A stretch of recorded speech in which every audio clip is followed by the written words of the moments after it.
हर साल कार्तिक मास के शुक्ल पक्ष की चतुर्दशी तिथि के दिन वैकुंठ चतुर्दशी का व्रत रहता है और इस साल वैकुंठ चतुर्दशी का व्रत 14 नवंबर गुरुवार को रखा जा रहा है। इस दिन भगवान विष्णु और भगवान शिव के निमित्त व्रत रखा जाता है। इस दिन भगवान विष्णु ने कमल के पुष्पों से भगवान शिव की उपासना की थी। मान्यता है इस दिन व्रत रखने से साधक के सारे पापों का अंत हो जाता है और इस दिन पौराणिक कथा का पाठ करने से तमाम कष्टों से मुक्ति मिलती है। तो आपको सुनाते हैं वैकुंठ चतुर्दशी की कुछ कथाएं। पौराणिक मान्यताओं के अनुसार एक बार भगवान विष्णु देवाधिदेव महादेव की पूजा करने काशी आए। मणिकर्णिका घाट पर स्नान करने के बाद उन्होंने 1000 कमल पुष्पों से भगवान विश्वनाथ की पूजा करने का निश्चय किया। दीक्षा के बाद जब वह पूजा करने लगे तब भगवान शिव ने उनकी भक्ति की परीक्षा लेने के लिए एक कमल का पुष्प गायब कर दिया। भगवान श्री हरि भगवान शिव की पूजा पूर्ण करने के लिए 1000 कमल के पुष्प चढ़ाया करते थे। आज एक पुष्प कम देखकर उन्होंने सोचा कि मेरी आंखें भी तो कमल के पुष्पों के समान हैं। मेरा नाम कमल नयन और पुंडरीकाक्ष भी है। ये सोचकर भगवान विष्णु ने अपना एक नेत्र देवाधिदेव महादेव को अर्पित कर दिया। भगवान विष्णु की ऐसी अपार भक्ति से प्रसन्न होकर देवाधिदेव महादेव प्रकट हुए और बोले, हे विष्णु, संसार में आपके समान मेरा दूसरा कोई भक्त नहीं है। आज की कार्तिक शुक्ल चतुर्दशी अब वैकुंठ चतुर्दशी कहलाएगी और इस दिन जो व्रत करके सबसे पहले आपको प्रणाम करेगा उसे वैकुंठ लोक की प्राप्ति होगी। ऐसा कहकर भगवान शिव ने भगवान विष्णु के नेत्र को यथावत कर दिया और उन्हें आशीर्वाद स्वरूप सुदर्शन चक्र दिया, जिसकी चमक करोड़ों सूर्यों के बराबर थी। भगवान शिव और भगवान विष्णु कहते हैं कि इस दिन स्वर्ग के दरवाजे खुले रहेंगे। यदि मृत्युलोक में रहने वाला व्यक्ति इस व्रत को करता है और कथा का श्रवण करता है तो उसे वैकुंठ धाम में स्थान मिलता है। एक अन्य कथा के अनुसार एक बार धनेश्वर नामक एक ब्राह्मण था जो सदैव बुरे कर्म किया करता था। उसके ऊपर कई पापों का बोझ था। एक दिन वह गोदावरी नदी में स्नान करने के लिए गया। उस दिन वैकुंठ चतुर्दशी थी। कई भक्तजन उस दिन पूजा अर्चना कर गोदावरी घाट पर आए थे। उसी भीड़ में धनेश्वर भी उन सब के साथ था। इस प्रकार पवित्र तिथि पर उन श्रद्धालु के स्पर्श और स्नान करने के कारण धनेश्वर को भी पुण्य मिल गया और जब उसकी मृत्यु हुई तब उसे यमराज लेकर गए और नरक में भेज दिया। तब भगवान विष्णु ने कहा कि ये बहुत पापी है, परंतु इसने वैकुंठ चतुर्दशी के दिन गोदावरी स्नान किया और श्रद्धालुओं के पुण्य के कारण इसके सभी पाप नष्ट हो चुके हैं, इसलिए इसे वैकुंठ धाम मिलेगा। अतः धनेश्वर को वैकुंठ धाम की प्राप्ति हुई। आज के ही दिन भगवान शिव सृष्टि के पालन का कार्यभार पुनः भगवान विष्णु को सौंपते हैं, इसलिए इस दिन को हरिहर मिलन के रूप में भी जाना जाता है। भगवान विष्णु जो कि 4 महीने की योग निद्रा के दौरान भगवान शिव को सृष्टि के संहार के अलावा सृष्टि के पालन का भी कार्यभार सौंपते हैं और वैकुंठ चतुर्दशी के शुभ अवसर पर ही भगवान शिव भगवान विष्णु को ये कार्यभार पुनः सौंपते हैं। आज वैकुंठ चतुर्दशी की कथा के साथ ही धरती माता की कथा भी सुनने का विधान है। धरती माता की कथा के अनुसार एक बार की बात है, एक बूढ़ी महिला थी। वह धर्म पुण्य अधिक करती थी। वह बुढ़िया माई इतना अधिक धर्म पुण्य करती थी कि उसके पुण्य धर्म करने के कारण उसका घर सारा खाली हो गया। उसने अपने घर की सभी आवश्यक वस्तुएं दान कर दी।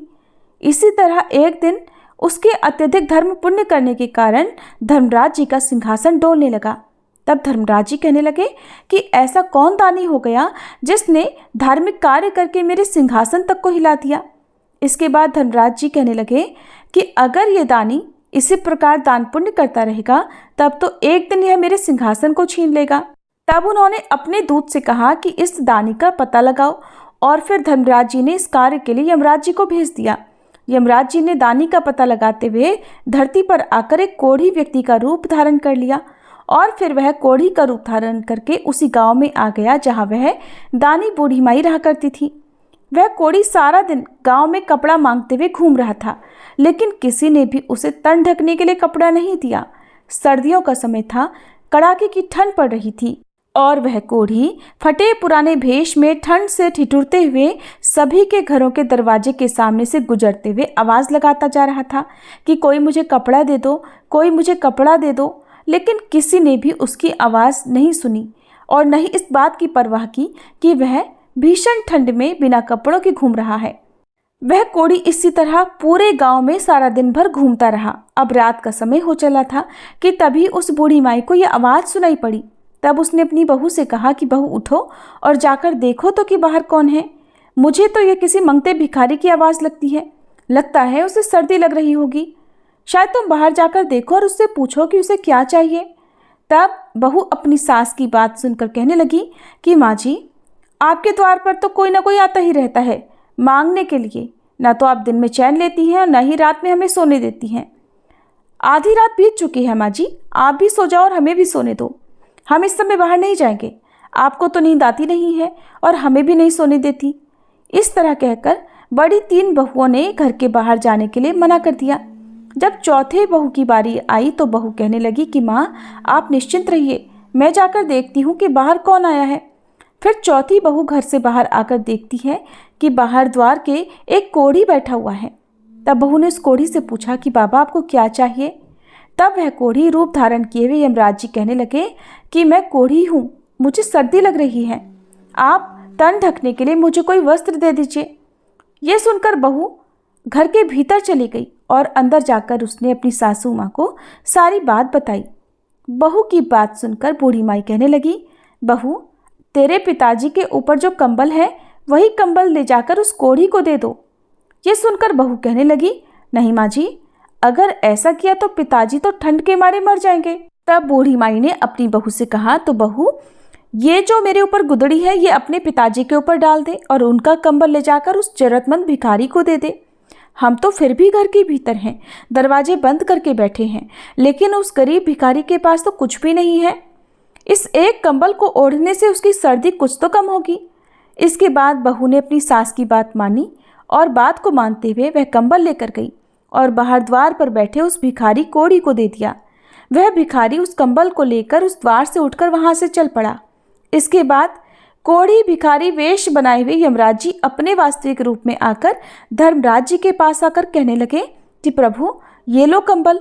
गांव के बाहरी हिस्से में एक बूढ़ी माई रहती हैं, वो बहुत अधिक दान पुण्य करती हैं। उसके घर में ये एकमात्र कंबल ही बचा था और वह भी मेरे मांगने पर उसने मुझे दे दिया। उसने तो नई पुरानी सभी चीज़ों का दान कर दिया। उसके घर में तो दान करने के लिए अब कुछ भी नहीं बचा। ये सब बात सुनकर धर्मराज जी कहने लगे कि अब वह बूढ़ी माई अवश्य ही मेरा सिंहासन भी ले लेगी। तब धर्मराज जी ने अपने दूत से फिर कहा कि तुम जाओ और उस बूढ़ी माई को यहाँ लेकर आओ। जब वह दूत धर्मराज जी की आज्ञा का पालन करते हुए उस बूढ़ी माई को लेने के लिए धरती पर आया और उसे साथ लेकर चला गया। तब बूढ़ी माई ने वहां पहुंचकर जैसे ही अपना पहला कदम उठाया रखने के लिए तो नीचे पानी था, उसे पैर रखने के लिए धरती तक नहीं मिली। ये सब देखकर बूढ़ी माई हैरान रह गई और जहां बूढ़ी माई खड़ी थी वहीं खड़ी रह गई। मन में विचार करती हुई भगवान से कहने लगी, हे भगवान, ये क्या है, अब मेरा क्या होगा। तब बूढ़ी माई कहने लगी कि महाराज, मेरे पैरों के नीचे तो धरती नहीं है, मुझे धरती चाहिए, पहले मुझे आप धरती दो। भगवान बोले कि धरती तो बूढ़ी माई तुमने मोल नहीं ली, मैं तुम्हें कहाँ से धरती ला कर दूँ। ये बात सुनकर बूढ़ी माई गुस्से में कहने लगी कि जब मुझे खड़ी रहने के लिए और चलने के लिए धरती ही नहीं मिलेगी तो फिर मुझे आप यहाँ लाए ही क्यों हैं। तब धर्मराज जी ने कहा कि बूढ़ी माई, धरती तो जो मोल लेता है उसे ही यहाँ धरती मिलती है। अब बूढ़ी माई विनम्र स्वर से कहने लगी कि महाराज, मैं तो ये सब नहीं जानती थी, धरती किस प्रकार मोल लेते हैं मुझे ये सब बताइए। अब मैं बिना धरती के यहाँ कैसे रहूँगी, यहाँ स्वर्गलोक में मेरा क्या काम। मुझे अब धरती मोल लेने की सब विधि बताइए और मृत्युलोक में वापस भेज दीजिए। मैं धरती मोल लेकर ही आपके दूतों के साथ वापस आ जाऊंगी। अगर मेरे बेटे बहू ने मेरी काया को जला दिया तो फिर मेरे लिए धरती कौन मोल लेगा और कौन धरती माँ की कहानी सुनेगा। फिर तो मैं धरती मोल नहीं ले सकूंगी और न ही इस स्वर्ग का आनंद उठा पाऊंगी। इसके बाद धर्मराज जी बूढ़ी माई के धर्म पुण्य को मन में विचारते हुए बूढ़ी माई से बोले कि बूढ़ी माई, ठीक है, तू जा। और फिर ये कहकर धर्मराज जी ने अपने दूतों को बूढ़ी माई के साथ धरती लोक पर वापस भेज दिया। उधर बूढ़ी माई रात में ही मर गई थी। जब सुबह हुई तो बेटे और बहू उनके अंतिम संस्कार की तैयारी करने लगे। जब सारी तैयारियां हो गई तब उसके बेटे अर्थी को उठाकर चलने लगे। अभी वह अर्थी के साथ आधे रास्ते में ही पहुंचे थे कि तभी वह बूढ़ी माई उठकर कहने लगी, बेटा, तुम मुझे यहाँ से कहाँ लेकर जा रहे हो। तब उसका बड़ा बेटा कहने लगा, माँ तुम तो इतनी जल्दी भूतनी बन गई। तब बूढ़ी माई कहने लगी, नहीं बेटा, मैं तो तेरी माँ हूँ। मैं तो 7 दिनों के लिए यहाँ आई हूँ। 8वें दिन मैं यहाँ से वापस चली जाऊँगी। मुझे तो धर्मराज जी ने भेजा है। धर्म पुण्य तो मैंने बहुत किए, लेकिन धरती माता की मैंने कभी कहानी नहीं सुनी। मैंने धरती मोल नहीं ली, इसलिए मुझे वहाँ धरती नहीं मिली। मैं जहाँ भी पैर रखती हूँ वहाँ पानी ही पानी हो जाता है। तब मेरे प्रार्थना करने पर धर्मराज जी ने मुझे यहाँ भेजा है और मुझे यहाँ धरती माता की 7 दिन तक कहानी सुननी है। बेटा, तुम ब्राह्मण को बुलाकर आज के दिन से ही मुझे धरती माता की कहानी सुनाना शुरू कर दो। 7 दिन कहानी सुनाकर उद्यापन करके 8वें दिन मैं यहाँ से वापस चली जाऊँगी और फिर दोबारा लौट कर कभी नहीं आऊँगी। बूढ़ी माई के बेटे ये सारी बात सुनकर असमंजस में पड़ गए। तभी एक बुजुर्ग पंडित कहने लगे कि बेटा, तुम्हारी माँ भगवान के दरबार में जाकर आई है और अपनी काया में फिर से आ गई है। ये सब सच कह रही है। भगवान ने ही इसे यहाँ भेजा है। इसे घर ले चलो, इसे जलाओ मत। बुजुर्ग पंडित जी की बात सुनकर और समझकर सभी लोग बूढ़ी माई को लेकर घर वापस आ गए। बूढ़ी माई के घर में प्रीति रखने वाले लोगों की भीड़ बढ़ गई। वहां औरतें भजन गा रही थीं। जब बहुओं ने देखा कि बूढ़ी माई को वापस ले आए, तब बहुएं कहने लगी कि अम्मा नहीं मरेंगी, ये तो हमें मारकर ही दम लेंगी। घर में तो इन्होंने झाड़ू लगा दी है, सुई तक इन्होंने घर में नहीं छोड़ी। दान करते करते घर में नमक की चुटकी तक नहीं छोड़ी और अब ये फिर से वापस आ गई। बहू की सारी बात सुनकर बूढ़ी माई कहने लगी कि बेटा, मैं तो किसी को नहीं मार रही। तुम सब तो मुझे नहला चुके हो। अब ब्राह्मणी को बुलाकर उससे मुझे धरती माता की कहानी भी सुनवा दो। 7 दिन तक मैं ये कहानी सुनूंगी और आगे मुझे धरती मिल जाएगी, तो फिर बेटा मैं यहाँ से चली जाऊंगी। फिर उसके बेटा बहू ने 6 दिन तक बूढ़ी माई को लगातार ब्राह्मणी को घर में बुलवाकर उसे कहानी सुनवाई। 7वें दिन पानी का भरा हुआ 1 लोटा रोली मौली, 5 रुपए, सवा बाल का धागा, गुड़ की डली लेकर बूढ़ी माई अपनी बहू से कहने लगी कि चलो बेटा, तुम सब मेरे साथ पीपल के नीचे चलो। वहां चलकर हम सब बैठकर धरती माता की कहानी सुनेंगे। आज मुझे इस व्रत का उद्यापन भी करना है, तुम भी सब चलो। तुम सब भी इस कथा को सुनना, जिससे तुम्हें यह पीड़ा दुख न देखना पड़े। अब फिर वह बूढ़ी माई अपनी सभी बहुओं और ब्राह्मणी को लेकर पीपल के पेड़ के नीचे पहुंच गई। वहां बैठकर ब्राह्मणी ने धरती माता की कहानी कही और बूढ़ी माई और सब लोगों ने कहानी सुनी। कहानी की हुंकार और धरती माता की कहानी कहने के बाद सवा नाल का धागा, 5 रुपए और गुड़ की डली लेकर उस पीपल की जड़ में दबा दिया। फिर बूढ़ी माई हाथ जोड़कर कहने लगी कि लो धरती माँ, इसे स्वीकार करो। धरती माता, अब मैंने तुम्हें मोल ले लिया है। मेरे सभी पाप अब तुम अपने में समेट लो और मुझे आगे अब धरती मिलनी चाहिए। मुझे फिर वापस यहाँ न आना पड़े। इस प्रकार से बूढ़ी माई ने 7 दिन तक धरती माता की कहानी सुनकर उद्यापन कर दिया। बूढ़ी माई की बहुओं ने एक दिन धरती माता की कहानी सुनकर उद्यापन कर दिया। इस तरह बूढ़ी माई ने धरती माता की कहानी कही, उसका व्रत किया और स्वयं भी उद्यापन किया और बहू से भी उद्यापन करवाया। फिर जब सभी घर में वापस लौटी तो बूढ़ी माई बहू से कहने लगी कि बेटियों, आज मेरा यहाँ आखिरी दिन है।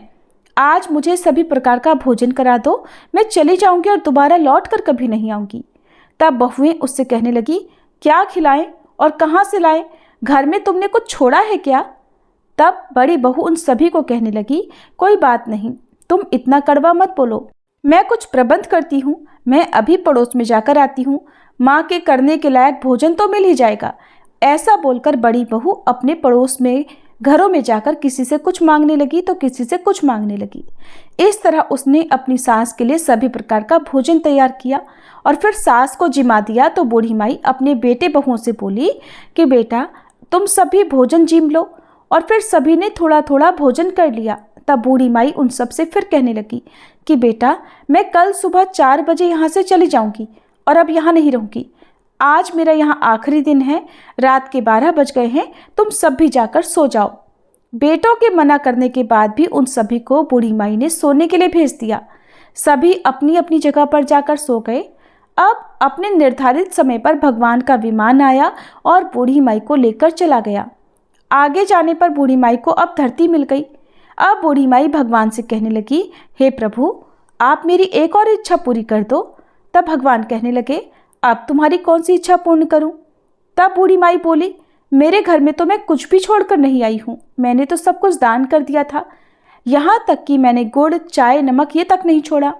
अब मेरे मरने के बाद मेरे बेटे बहू मेरा विधि विधान कैसे पूरा करेंगे?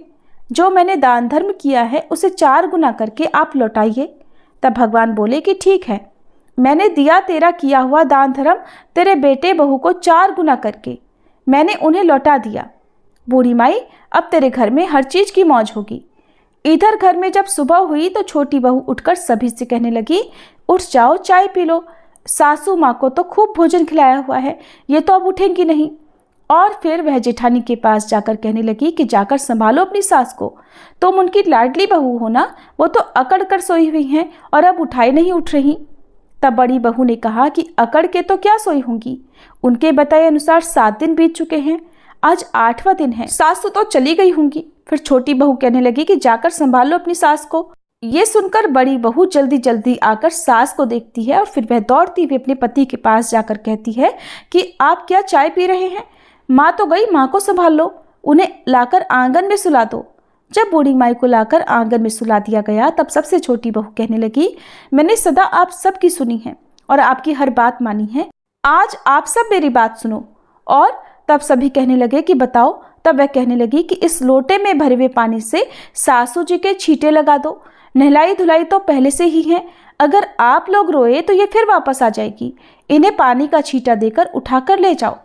तुम 4 भाई बहुत हो, 5वें की कोई जरूरत नहीं है, और उठा ले जाओ यहाँ से फटाफट और जलाकर आ जाओ, जिससे कि इनकी गति हो जाए। तब सारे भाई आपस में बात करने लगे कि पहले भी हम लोगों को इकट्ठा करके शर्मिंदा हो चुके हैं, अब बिना देर किए इनका कहना मान लेते हैं। ऐसा सोचकर बूढ़ी माई को सभी भाइयों ने उठाया और लेकर चल पड़े जलाने के लिए शमशान की ओर। तब रास्ते में पीपल के नीचे बैठी कुछ औरतें जो कहानी सुन रही थीं, बूढ़ी माई के बेटों को इस तरह जाता हुआ देखकर सब समझ गई और एक दूसरे से कहने लगी, कार्तिक का पावन महीना है, बूढ़ी माई तो मर गई और बहुओं ने भजन तक नहीं गवाए, चलो हम सब वहां भजन गाने के लिए चलते हैं, 2-4 राम जी के नाम ले लेंगे। ये विचार कर वह सभी बूढ़ी माई के घर जाकर भजन गाने लगी। उधर बेटों ने बूढ़ी माई का दाह संस्कार कर दिया। अब वह घर की ओर आने लगे। उन्हें आता हुआ देखकर भजन गाने वाली औरतें बूढ़ी माई की बहुओं से कहने लगी कि बहुओं जाओ और दरी लेकर आओ और यहाँ दरी बिछा दो। तब वह कहने लगी, मरे न मराए बुढ़िया माई, उसे दाग देकर जब हमारे घर वाले आ जाएंगे तब हम दरी बिछाएंगे। तब वह भजन गाने वाली औरतें कहने लगी, लो आ गए सभी लोग, अब तो दरी बिछा दो। फिर बहुओं ने दरी बिछाई। भजन गाने वाली औरतों ने खूब भजन गाए और भजन गाने के बाद वे अपने अपने घर को चली गई। अब दरी पर बैठे हुए बूढ़ी माई के बेटे एक दूसरे का मुंह ताकने लगे, कहने लगे कि अब क्या करें और क्या नहीं करें, कहाँ से चाय पानी का प्रबंध करें, माँ तो गई और घर में कुछ भी नहीं छोड़ कर गई। अब अड़ोसी पड़ोसी भी आपस में चर्चा करने लगे कि चलो भाई, आज तो बूढ़ी माई के परिवार को चाय पानी पिलाकर आए, उनको रोटी पानी खिलाकर आए, आज ही उनकी माँ मरी है, अब की बार वह मरकर गई है, आज तो खिला पिला आते हैं, कल से अपना अपने आप देख लेंगे। तब उनमें से एक आदमी बोला कि ठीक है, आज मैं जाता हूँ उनके घर, उन्हें चाय भी देकर आता हूँ और उनका हाल चाल भी पूछ कर आऊँगा। और फिर उस पड़ोसी ने अपनी पत्नी से चाय बनवाई और चाय लेकर वह बूढ़ी माई के घर की ओर चल पड़ा। उधर बूढ़ी माई के बेटे की बड़ी बहू अपने परिवारजनों को चिंतामग्न देखकर घर के भीतर गई और फिर जैसे ही उसने बूढ़ी माई का संदूक खोला तो उसमें तो नोटों की गड्डियां थीं। देखकर वह दंग रह गई। रसोई में गई तो वहां आटे के बोरे, गुड़, खांड के कट्टे भरे हुए मिले। उसे नमक, मिर्च, सारे मसाले, सब सब्जियां मिली। रसोई सब सामग्रियों से भरी हुई थी। ये देखकर बहू तो बहुत खुश हुई और सोचने लगी कि माँ अपने बेटे पोतों के लिए बहुत दान धर्म करती थी, अपने घर में तो ये धन माँ वापस देकर गई हैं। ये सोचकर वह खुशी खुशी बाहर आई और अपने पति से बोली कि आप एक बार अंदर तो आइए। पति कहने लगा, अभी अभी तो माँ को दाग देकर आए हैं, किसी के घर कैसे जाएं, किसी से क्या मांगे और क्या करें, अरे थोड़ी देर तो शांति रखो। तब बहू कहने लगी, आप एक बार अपने घर के अंदर तो आइए, बाहर कहीं जाने की जरूरत नहीं है। अंदर जाकर जब बूढ़ी माई के बेटों ने संदूक खोलकर देखा तो माँ के संदूक में नोटों की गड्डियां भरी हुई थी। ये देखकर बहू बोली कि अब रसोई में चलिए। वह रसोई में गया तो वहां पर सामग्री भरी हुई थी। रसोई को देखकर बड़ा बेटा अपनी पत्नी से कहने लगा, माँ तो हमें बहुत सारा धन देकर गई है। फिर वे दोनों बाहर आए और दरी पर बैठ गए। थोड़ी देर के बाद बड़ी बहू अपनी देवरानियों से कहने लगी, उठो और चूल्हे पर चाय चढ़ाओ, चावल चढ़ाओ, रोटी सब्जी बनाओ, कांधियों को जिमाओ, हमारे घर में तो सब कुछ है, तुम अंदर जाओ और जाकर सारा प्रबंध करो। ये सुनकर बहुएं अपने अपने कमरों में गई। सभी ने अपने अपने संदूक खोले तो बड़ी बहू के संदूक में चौगुना धन मिला, बाकी सबके संदूक में थोड़ा थोड़ा, और सबसे छोटी बहू के जैसा था वैसे ही रह गया, क्योंकि उसने बूढ़ी माई की कभी सेवा तो नहीं की थी। जब वह पड़ोसी चाय तैयार करके उनके घर में पहुंचा तो उसने देखा कि उनके घर में तो चूल्हे में आग जल रही है, कहीं सब्जी, कहीं चाय, कहीं रोटी, तो कहीं दाल पक रही है। ये देखकर पड़ोसी सोच में डूब गया कि इनका तो सारा काम बड़े अच्छे से चल रहा है। ऐसा मन में विचार करता हुआ वह पड़ोसी बूढ़ी माई के बेटों से कहने लगा कि मैं चाय लेकर आया हूँ, आप सब भी चाय पी लीजिए। तब बूढ़ी माई का बेटा बोला, ठीक है, चाय तो दे दो, परंतु रोटी मत लाना। हमारे लिए रोटी हमारे घर में हम अपने आप बना लेंगे।